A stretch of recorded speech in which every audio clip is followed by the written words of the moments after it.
Great turnout. Thanks for coming out. I'm really excited about the start of the season.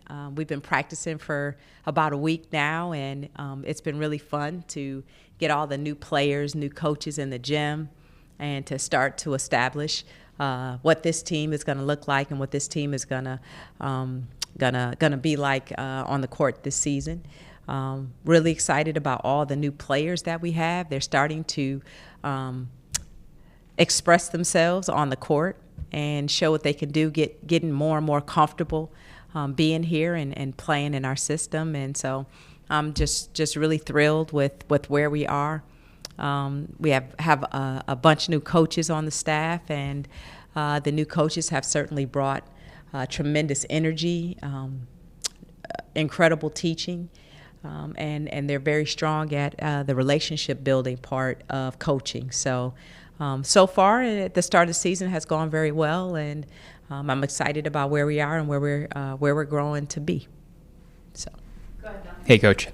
You mentioned it already, the fact that you've got 8 new players, about half the coaching staff is new. Tell us about the process this offseason of trying to put all the pieces together, not just with the team, but with the coaching staff as well. Yeah, it was a busy spring, to say the least. Once the season ended, and we knew that we had graduation. We knew that we had a lot of transition going.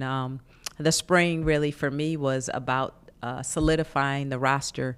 We went in the portal, and we were portaling, as we say in college athletics now, right? We were in the portal, spent a lot of time recruiting those kids, bringing them on campus, helping them understand the environment and what Rutgers has to offer. And the same thing with staff. Hiring is bringing in new staff members. It doesn't happen fast enough, right? So the spring and the early summer was really busy with putting all these additions together. I think our staff. Holdovers, NECA, and Impali, who transitioned into our chief of staff role, and Janine, Coach Janine Wazalewski, they were phenomenal in the spring in helping us solidify our roster, our playing roster, and also helping us bring in the new coaches. So it was a lot of work. It was busy. It was a lot of trips to the airport. I'll just say that. We were Newark Airport. I know that place like the back of my hand now.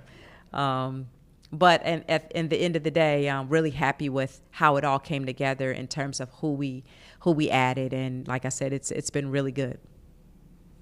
Coach, you mentioned it's 6 transfers, 5 returning players, 2 freshmen. How did you find the right combination of experience and players?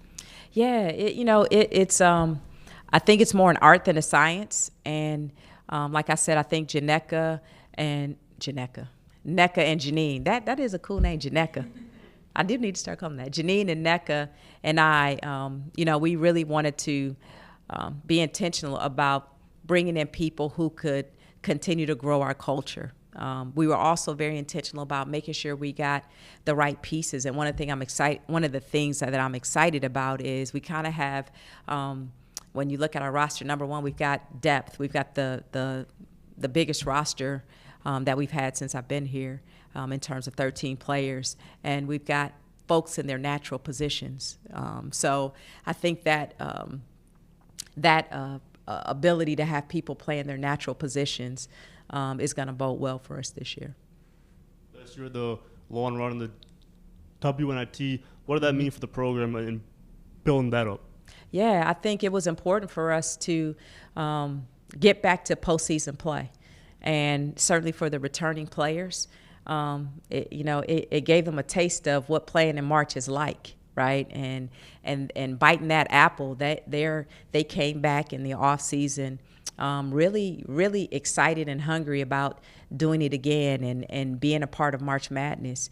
So you want to be playing it. If you're a college basketball player, you want to be playing in March. You want to be playing as far into the spring as you can, and us being able to go into the WNIT and win some games and get the crowd and get the fan base excited about postseason play is something that they'll remember and want to experience again. administration on campus. What's your relationship like with Kelly Zinn and President Tate, and what's their message to you since they've gotten on campus? Yeah, we have amazing leadership at this university, and it starts at the top with President Tate. Kelly Zinn is, she is absolutely incredible so far. In terms of what her focus is and how she's supporting us as coaches. I have a good relationship with both of them. They support and they love women's basketball. They want to see us be successful, and they're doing everything they can to make sure that we are, as women's basketball, we're in a position to be our best selves. But I think all the coaches, feel that same sense of excitement around how they're going to support the coaches in their various endeavors to be successful. So I think it's one of the most exciting times to be in college, be in athletics here at Rutgers, because the leadership is in alignment and the leadership is passionate about the coaches and the programs being successful. Coach, obviously you have to adjust to your new kids and they have to adjust to you. Mm-hmm. How different is it with the new coaches interacting and finding out, they have to find out what they have to do and what you want them to do? Yeah, it's funny because we were just talking this morning that, yesterday was our 3-month anniversary as a coaching staff. We've only been together for 3 months. But it's going well so far. And, when you bring in dynamic individuals who are best in class at what they do, and when you talk about Shannon LaBeouf, and when you talk about Sean LaBeouf and his defensive prowess, and you talk about Shannon and her mentorship and her relationship building and her ability to get the best out of the forwards that she coaches. When you talk about Danny Edwards, who was an outstanding college player in her own right, who brings such tremendous energy to point guard play. And then you talk about James, who's such a great support for all of the coaches in his role, and then Janine, she was a head coach in her own right. They all are best in class at what they do, and so when you have all of that together in that room planning, I think you see it on the court in terms of how we connect with the players, how we guide the players, how we mentor the players, how we're in the boat rowing in the same direction. And it's still early, it's still young. Like I said, we just had our 3-month anniversary yesterday and figuring it out. But where we are at this point is really good, and I feel really, really good about how we're going to continue to grow as a coaching staff. All right, Coach, you mentioned you had a long laundry list that you started on after the buzzer up in Buffalo. You filled a lot of them. What are you most excited about that, hey, we really got that ticked off of our list? I think without question, we got a point guard, Kayla Ivey and Lawrence, and actually we got 2 of them, right? So we got Kayla Ivey and we got Lauren Swan, and we finally have a true point guard here.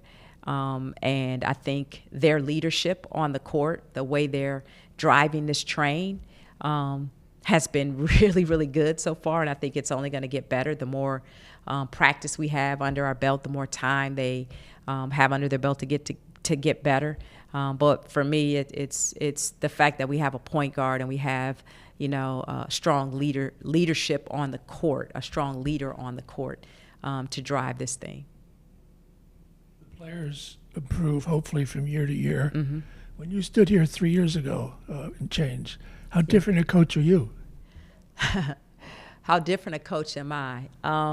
That's a really good question, because in so many respects the game has changed so much. College athletics has changed so much. How you build a team has changed so much. And so that impacts in a lot of ways how you want to coach. When you have a team that maybe is not going to turn over for 3 or 4 years, then you got a little bit more stability, right? And you got players that walk, when you start the new season, you got 2 newcomers, but everybody else kind of knows what they're doing. Now when that roster is turning over year to year or every 2 years, it changes a little bit how you introduce stuff, what you can run, your ability to know what your team can do, So when you return a team and you've got 10 returning players and you've got 3 or 4 returning starters, you kind of know what you got coming in the door. And when you flip a roster and you've got 8 new players or 10 new players, that kind of changes how you look at things, how you get your team ready, how long it's going to take, how quickly are people going to adapt. And so the change to me has come more because of the change in college athletics and how you have to navigate and get through the way that you build your team and build your roster. Let me ask you about some of the returners who played the biggest roles last year. Antonia coming off an injury. Zakara started to put it together towards the end of the year. Janae earned time down the stretch too. What have you seen from each of the 3 of them and the comeback and also trying to grow off of last year? Yeah, I think starting with Antonia, the fact that she's healthier, the healthiest she's been, I think since high school. She finally had the surgery and got her knee together. So now she's playing a little bit more freely and not, worried about is something going to happen to my knee. So we've been able to see that confidence, the confidence in your body, right? When you don't have confidence in your body, sometimes you play tentative. So the confidence that she has in her body now, she's gotten a lot better over the summer.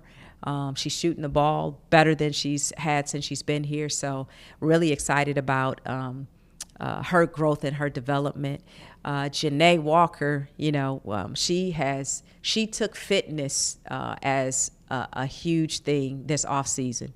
When you guys see when they come in here, you're going to see that she's in the best shape she's been in since she's been in college, allowing her to run the floor faster, play with more confidence, finish.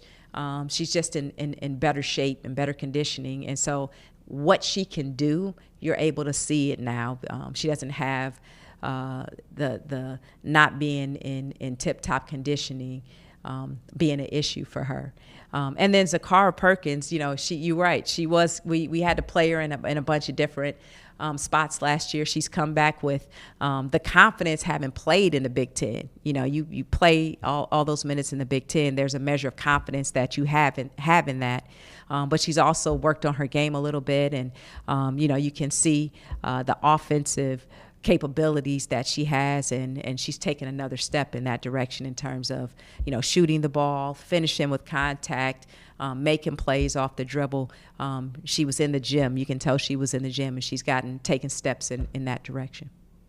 You kind of touched on this already, but in the nature of the portal, where you're bringing in a lot of players with experience who played in a lot of different systems, how do you maintain the core pillars of what you want to build as a program? Well, part of that is recruiting. So you try to go find players who fit the way that we want to play, and we want to be an up-tempo team, and we want to be able to be aggressive defensively. So you have to go find people who can